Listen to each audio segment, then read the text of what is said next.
नमस्कार बंधुरा फ्रेश सिलेते सबाइके स्वागत। सकलके जानाई शुभ विजया दशमीर अनेक अनेक शुभेच्छा भालोबासा और प्रणाम। आज आमी निये एसेछि लक्ष्मी पुजो स्पेशल तिलेर नाड़ू। जारा तिलेर नाड़ू बानाते भय पान तारा सहजेई एई रेसिपि देखे बानिये निते पारबेन। तो चलुन शुरू करी। तिलेर नाड़ुर जोन्नो एखाने आमी निये नियेछि 100 ग्राम तिल। तिलगुलोके भालो करे बेছে নিয়ে ঘন্টা 2 রোদ্রে রেখেছি। 2 ঘন্টা পর একটা প্যানে তিলগুলোকে দিয়ে লো ফ্লেমে ভেজে নেব। তিলটা আমি 5-6 মিনিট ধরে ভেজে নেব।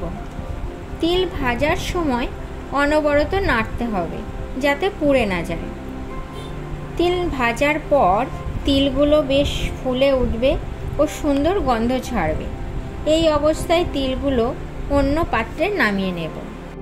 এবার একটা কড়াই বসিয়ে দিয়ে দেব হাফ কাপ জল। জল গরম হলে এই গরম জলের মধ্যে দিয়ে দেব 125 গ্রাম মতো গুড়।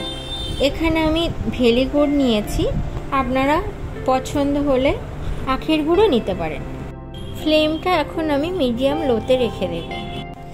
ততক্ষণ আমি যে পাত্রে নাড়ুটা রাখবো সেটার মধ্যে একটু ঘি লাগিয়ে নেব। গুড়টা আমার প্রায় হয়ে এসেছে। গুড়টা নাড়তে নাড়তে যখন একতার মতো হবে তখন বুঝতে হবে যে হয়ে গেছে, প্রায় হয়ে গেছে। খুন্তি দিয়ে ঢালার সময় যখন দেখবেন যে একতার মতো হয়ে গেছে, অথবা বাটির মধ্যে জল নিয়ে তার মধ্যে একটু গুড় ঢেলে দেখতে পারেন যে সেটা জমে গেছে নাকি। যদি জমে যায় তখন বুঝবেন গুড়টা পারফেক্টলি হয়ে গেছে। এইবার আমি তিলটা গুড়ের মধ্যে দিয়ে ভালো করে মিশিয়ে নেব। এই সময় আমি ফ্লেমটা একদম লোতে রাখবো। তিলগুলোকে খুব ভালো করে খুন্তি দিয়ে মিশিয়ে নিতে হবে।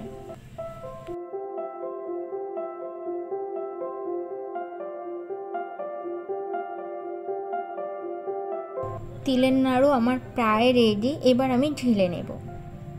খুব অল্প অল্প করে ঢেলে নেব। বাকিগুলো কড়ার মধ্যে লো ফ্লেমে বসিয়ে রাখবো। হাতের মধ্যে খুব সামান্য ঘি লাগিয়ে আমি এই গরম অবস্থাতেই নাড়ুগুলোকে পাক দেব। খুব অল্প সামান্য সামান্য নিয়ে গোল গোল করে পাকিয়ে নাড়ুর আকারে গড়ে নেব। এই সময় একটু সাবধানে করবেন, কারণ তিলের নাড়ু গরম অবস্থাতে পাক দিতে হয়। তিলের নাড়ু বানানোর সময় তিলগুলো ঠান্ডা হতে দেওয়া যাবে না। ঠান্ডা হয়ে গেলে তিল ঝুরঝুরে হয়ে যায় আর গোল শেপ আনা যায় না। আমি অল্প করে থালার মধ্যে নিয়েছি আর বাকিগুলোকে কড়ার মধ্যেই গরম অবস্থাতে রেখে দিয়েছি। এইভাবে আপনারাও করবেন, তাহলে সহজেই তিলের নাড়ু বানিয়ে নিতে পারবেন। তিলের নাড়ুর এই রেসিপিটা আপনাদের কেমন লাগলো কমেন্ট করে জানাবেন। লক্ষ্মী পুজো সবার খুব ভালো কাটুক।